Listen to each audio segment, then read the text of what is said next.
Estas 10 motos no fueron prohibidas porque fallaban. No fueron prohibidas porque eran peligrosas de fabricar ni porque los materiales eran defectuosos.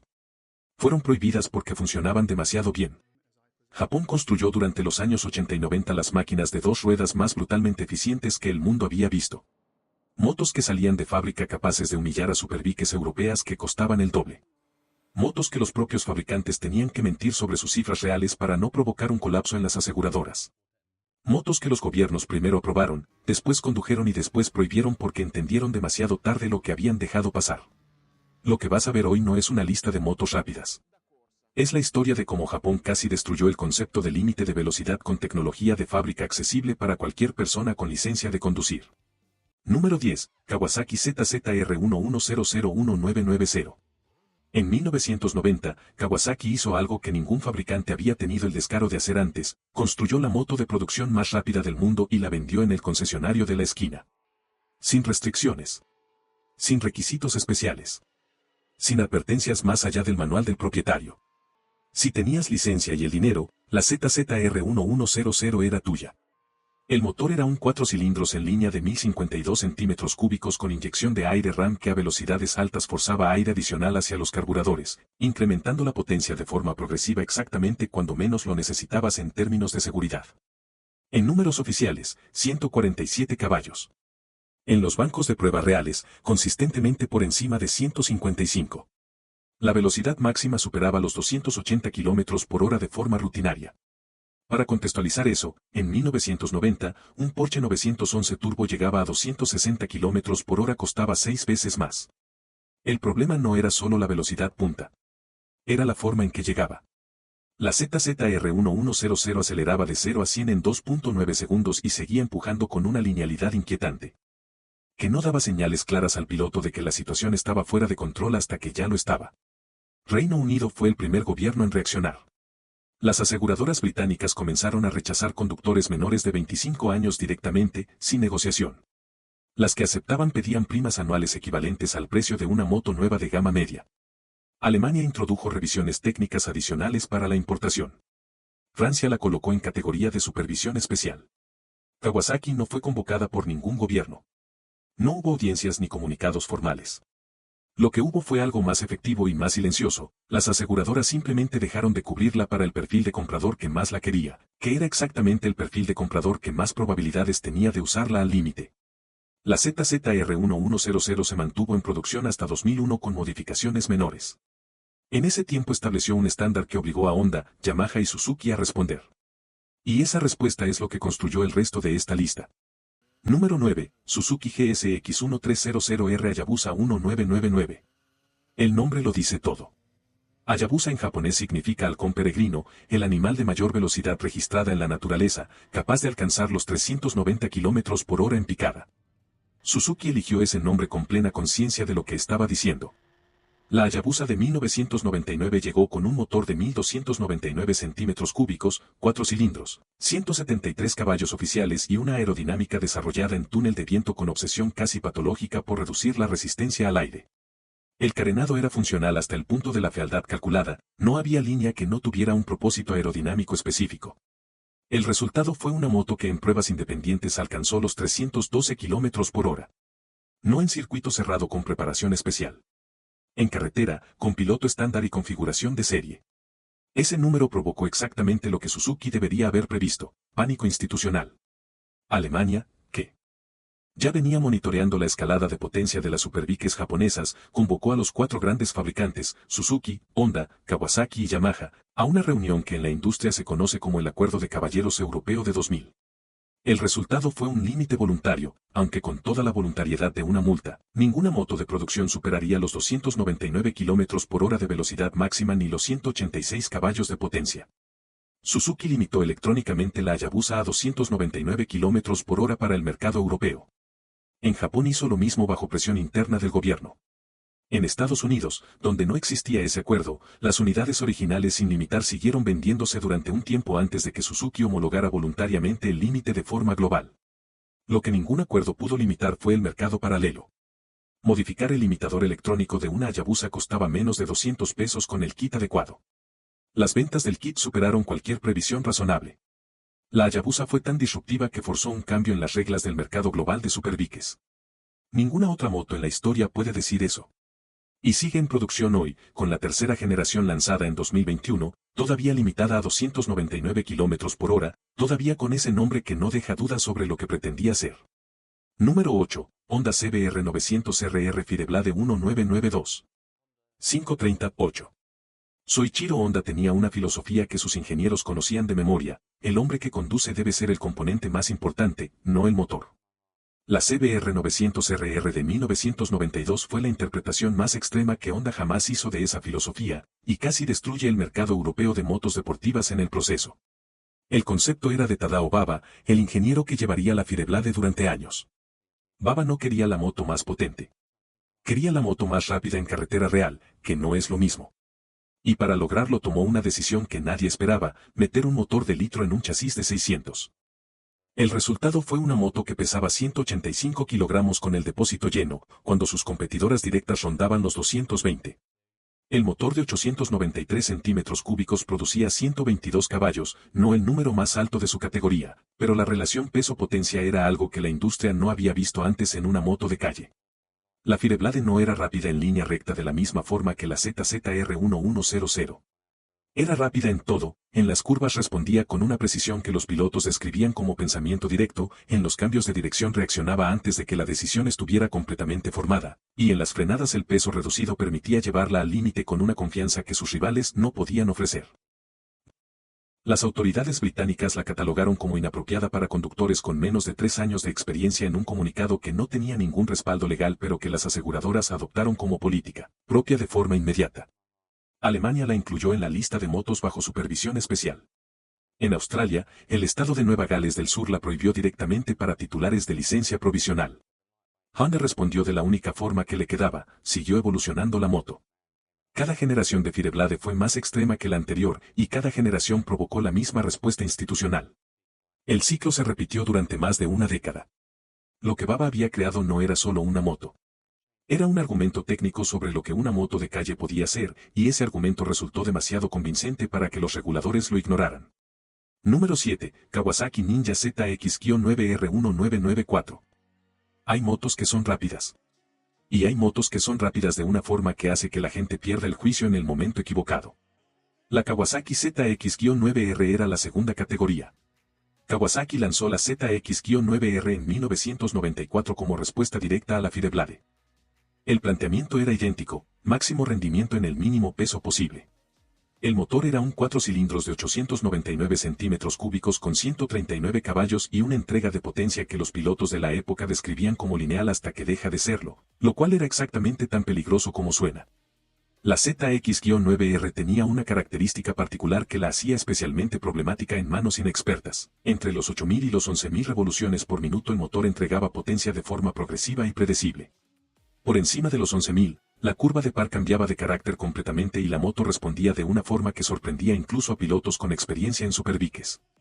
En condiciones de carretera mojada, esa transición podía ser suficiente para perder la rueda trasera en una fracción de segundo sin señal de advertencia previa. Las estadísticas de accidentes en Reino Unido durante los primeros 2 años de comercialización fueron suficientemente llamativas como para que el Departamento de Transporte emitiera un informe específico sobre la ZX-9R que recomendaba restricciones de acceso por experiencia. Las aseguradoras no esperaron a que las recomendaciones se convirtieran en ley, actuaron por su cuenta con primas que para conductores menores de 25 años convertían la moto en económicamente inaccesible. En Japón, la propia Kawasaki redujo voluntariamente la potencia de las unidades de mercado doméstico a 100 caballos bajo presión del gobierno.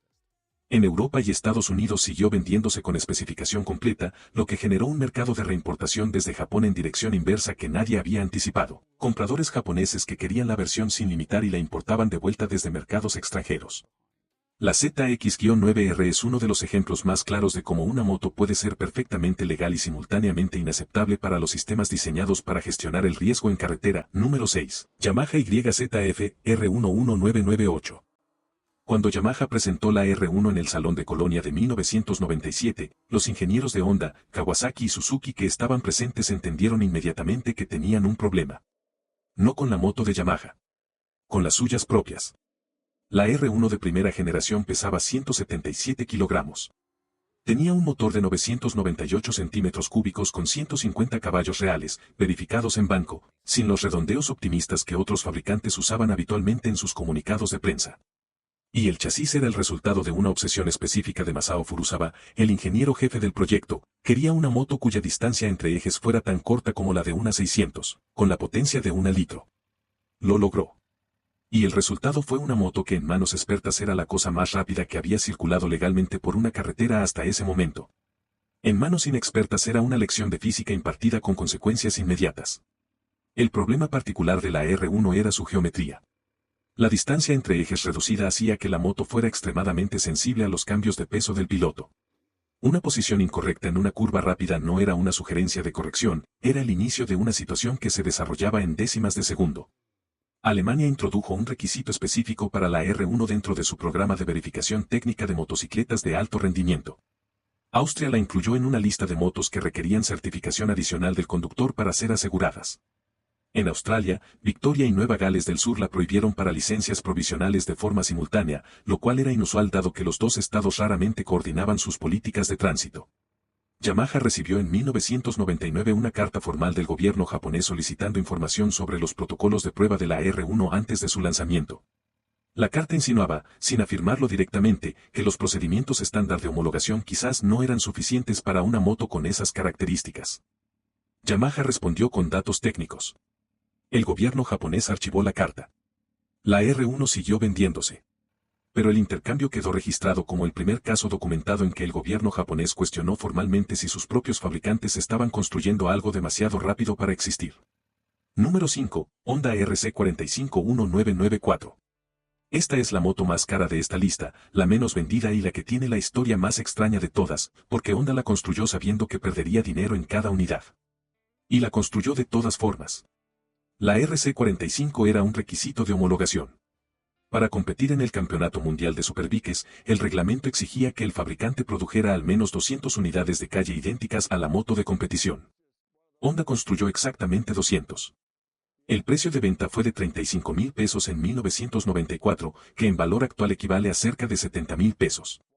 Era la moto de producción más cara del mercado por un margen amplio. Marca 6. El motor era un V4 de 749 centímetros cúbicos con válvulas neumáticas, tecnología que hasta ese momento era exclusiva de Fórmula 1. Las válvulas neumáticas permitían al motor girar a revoluciones que los resortes de válvula convencionales no podían sostener sin romperse. El resultado oficial era 118 caballos, pero los equipos de Superbikes que compraron unidades para competición reportaron consistentemente números cercanos a 150 en especificación de serie antes de cualquier modificación. La RC45 nunca fue pensada para el piloto de calle. Era incómoda, exigente y extremadamente sensible a errores de pilotaje a alta velocidad. Pero eso no impidió que algunos de los 200 compradores fueran personas que simplemente tenían 35.000 pesos y querían la moto más exclusiva disponible, sin necesariamente tener el nivel técnico para manejarla.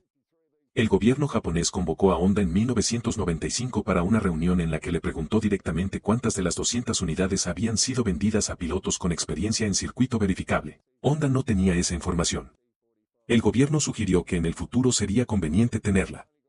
En Europa, varios países requirieron certificación de circuito para poder registrarla como vehículo de calle.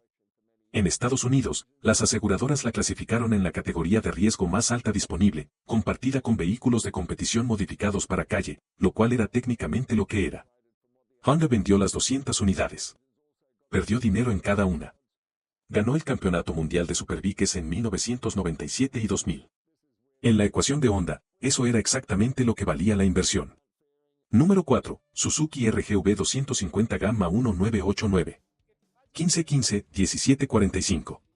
Todo lo que hemos visto hasta ahora era grande, pesado y caro en términos relativos. La RGV 250 era lo contrario, pequeña, liviana y accesible. Y eso la hacía más peligrosa que cualquier litro de la lista. La lógica parecía inofensiva, 250 centímetros cúbicos, 2 tiempos, para pilotos jóvenes que estaban aprendiendo. En Japón existía un sistema de licencias graduado donde los conductores comenzaban con motos de 250 centímetros cúbicos antes de acceder a cilindradas mayores. La RGV 250 era técnicamente una moto para principiantes dentro de ese sistema. El problema era que Suzuki la había construido usando tecnología directamente derivada de la moto de Grand Prix RG 250 de competición. El motor de 2 cilindros en V de 249 centímetros cúbicos producía 62 caballos, que sobre 148 kilogramos de peso daba una relación potencia-peso que superaba a muchas motos de 600 centímetros cúbicos de la misma época. Pero lo que realmente la hacía imposible para un conductor sin experiencia era la curva de par del motor dos tiempos.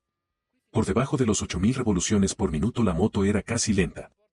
A los 8.500 revoluciones por minuto el powerband del dos tiempos se activaba con una violencia que no tenía equivalente en ningún cuatro tiempos, la potencia no aumentaba progresivamente, aparecía de golpe como si alguien hubiera pulsado un interruptor. En una curva, con la rueda trasera ligeramente cargada, esa transición podía mandar a un piloto al suelo en menos de un segundo sin posibilidad de corrección. El gobierno japonés revisó las estadísticas de accidentes de la RGV 250 en 1991 y concluyó que la moto era inapropiada para el segmento de licencia para el que había sido homologada. Suzuki recibió una recomendación formal de reducción de potencia. La versión siguiente incorporó una válvula de potencia que suavizaba la entrada del powerband, aunque la reducción real fue mínima. En Reino Unido, donde el sistema de licencias no tenía los mismos escalones que Japón, la RGV 250 era legalmente accesible para cualquier conductor con licencia A2, lo que incluía personas con experiencia mínima. Las aseguradoras respondieron con primas que para conductores jóvenes convertían el seguro en más caro que la moto. Varios condados australianos la prohibieron directamente para licencias de primer año. La RGV 250 es el caso más claro de esta lista de una moto diseñada para un propósito y construida para otro completamente distinto. Número 3. Kawasaki ZX-7R Ninja 1996. En 1996, Kawasaki tenía un problema de imagen. Sus motos de Superbike eran rápidas, pero la ZX-7R de generaciones anteriores había sido criticada por ser demasiado exigente en la pista y demasiado incómoda en la calle. Básicamente una moto que no era suficientemente buena en ninguno de los dos entornos para los que había sido diseñada. La respuesta de Kawasaki fue radical: construir una moto que fuera genuinamente competitiva en el Campeonato Mundial de Superbikes y simultáneamente vendible como moto de calle. El resultado fue la ZX-7R de 1996, y el intento de hacer esas dos cosas al mismo tiempo es exactamente lo que la convirtió en un problema regulatorio. El motor de 748 centímetros cúbicos producía 107 caballos en especificación de calle, pero el chasis, la suspensión y la geometría habían sido diseñados para soportar las versiones de competición que los equipos de Superbikes extraerían de la misma base. Eso significaba que la moto de calle tenía una rigidez y una respuesta que en velocidades de carretera normal era perfectamente manejable, pero en velocidades de autopista o en carreteras de montaña rápidas entraba en un régimen de comportamiento para el que la mayoría de pilotos no estaban preparados. La Federación Internacional de Motociclismo recibió en 1997 una queja formal de 3 equipos del Campeonato Mundial de Superbikes argumentando que las especificaciones de la ZX-7R de calle no correspondían a lo declarado por Kawasaki en el proceso de homologación. La investigación concluyó que la moto estaba dentro de los parámetros reglamentarios, pero el proceso dejó en evidencia hasta qué punto los límites entre moto de competición y moto de calle se habían vuelto irrelevantes. Alemania requirió modificaciones técnicas específicas para la importación. Los Países Bajos introdujeron un examen adicional de competencia para conductores que quisieran registrar la ZX-7R.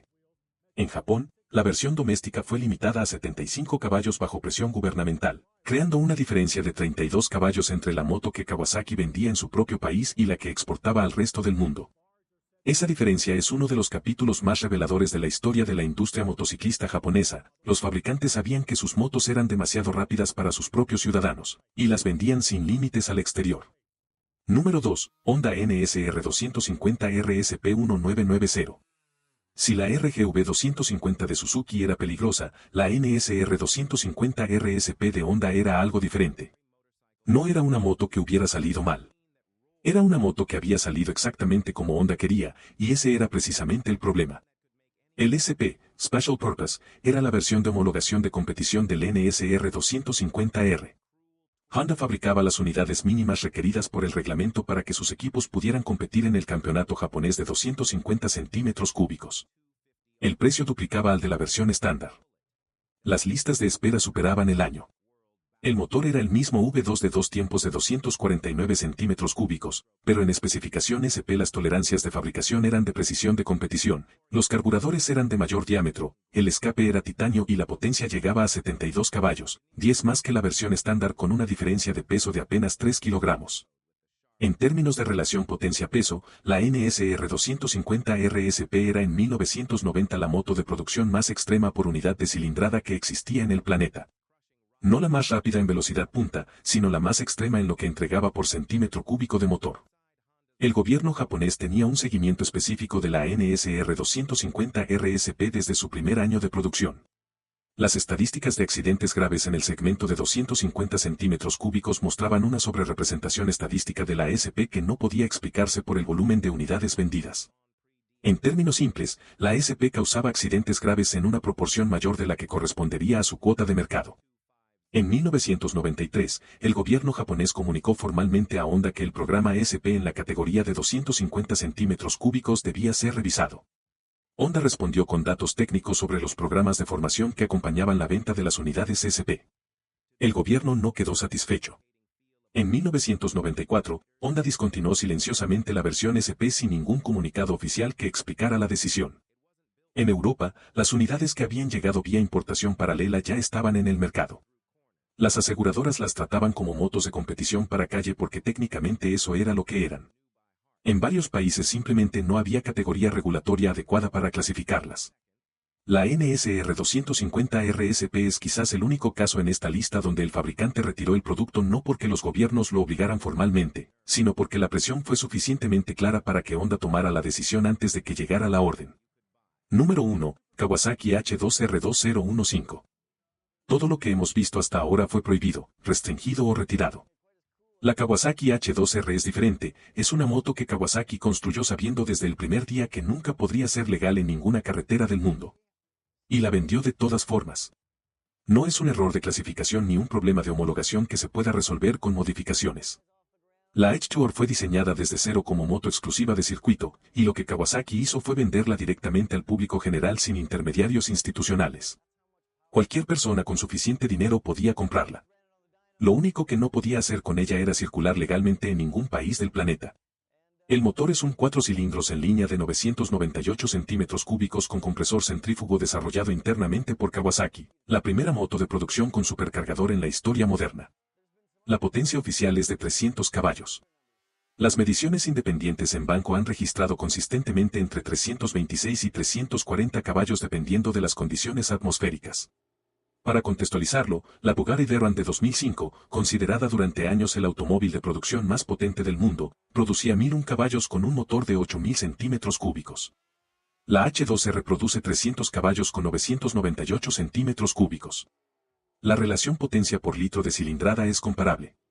La velocidad máxima certificada en pruebas realizadas en el Anillo de Nardo en Italia fue de 339.2 km por hora. Con preparación aerodinámica mínima, pilotos de prueba han superado los 360 km por hora en condiciones controladas. El peso en seco es de 216 kilogramos. Eso da una relación potencia-peso de 1.38 caballos por kilogramo, un número que en el momento del lanzamiento en 2015 no tenía precedente en ningún vehículo de producción con motor de combustión interna, incluyendo automóviles. La respuesta regulatoria fue inmediata y unánime, ningún país homologó la H2R para calle. No hubo proceso de evaluación, no hubo periodo de consulta. Era simplemente imposible de homologar bajo cualquier normativa de tráfico existente en ninguna jurisdicción del mundo. Lo que hace al caso de la H2R único en esta lista no es eso. Es la decisión de Kawasaki de venderla de todas formas. El precio de lanzamiento fue de 50.000 pesos. Se fabricaron inicialmente 100 unidades para el mercado global. Se vendieron en semanas. Kawasaki aumentó la producción. La demanda no disminuyó. Los gobiernos de Alemania, Francia y Japón enviaron consultas formales a Kawasaki preguntando bajo qué categoría legal había sido comercializada la H2R. Kawasaki respondió que era un vehículo de competición para uso exclusivo en circuito, categoría que en la mayoría de los países no está sujeta a las mismas regulaciones que los vehículos de calle. Lo que ningún gobierno pudo hacer era impedir que alguien comprara una moto de circuito legal y la llevara a una carretera pública ilegal. Eso era un problema de aplicación de la ley, no de fabricación. Varios países europeos introdujeron regulaciones específicas que prohibían el transporte de la H2R en remolque hacia ubicaciones distintas a circuitos homologados, un nivel de especificidad regulatoria que no tenía precedente para ningún vehículo en la historia moderna. La H2R sigue en producción. Kawasaki lanzó también la H2, versión de calle con el mismo motor limitado a 200 caballos y componentes de homologación que la hacen legalmente registrable. Pero la H2R existe en paralelo, sin limitador, sin posibilidad de matrícula y con lista de espera. Es la moto más rápida jamás vendida legalmente al público general. Y Kawasaki la construyó con la conciencia absoluta de que ningún gobierno del mundo tendría la autoridad suficiente para hacer que dejara de existir. Estos 10 casos no son solo sobre velocidad. Son sobre una industria que durante 40 años estuvo sistemáticamente un paso por delante de los sistemas diseñados para regularla. Japón construyó las motos que quiso construir. Los gobiernos respondieron como pudieron. Las aseguradoras hicieron sus cálculos. Y los pilotos tomaron sus decisiones. Lo que queda de todo eso es una lista de máquinas que redefinieron lo que era posible hacer con un motor de 2 ruedas y un depósito de gasolina. Si te quedaste hasta acá ya sabes qué hacer. Y si hay una moto japonesa que te parece que tendría que haber estado en esta lista, los comentarios son tuyos.